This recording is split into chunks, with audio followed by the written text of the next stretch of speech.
ताज्या बातम्यांसाठी ABP माझाला subscribe करा आणि बेल आयकॉन प्रेस करा। आणि कोल्हापुरात सुद्धा परतीच्या पावसानं आता थैमान घातले आणि भातशेतीचं मोठ्या प्रमाणात नुकसान झालंय। याचा आढावा घेतलाय विजय केसरकर यांनी।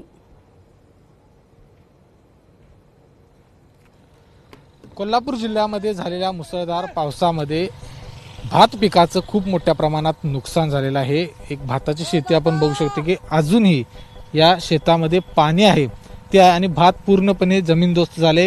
पाण्यामधून हे भात कापण्याची वेळ आहे ती या शेतकऱ्यांवर आलेली आहे। प्रचंड नुकसान झाले।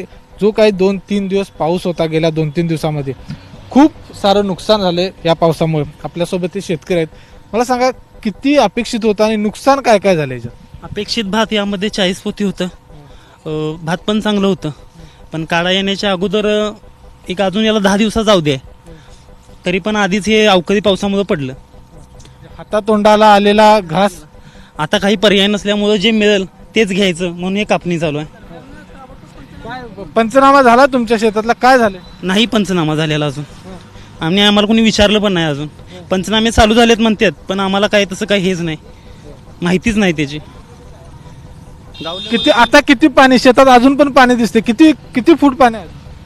तरी एक 1.5 फूट पाणी आहे, 1.5 फूट पाणी।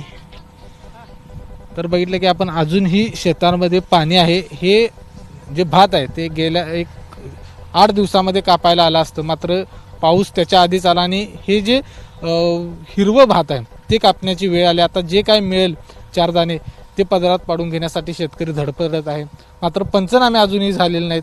त्यामुळे मायबाप सरकारनं इकडे लक्ष देणं खूप गरजेचं आहे। कॅमेरामन निलेश शेवाळेसह विजय केसरकर, एबीपी माझा, कोल्हापूर।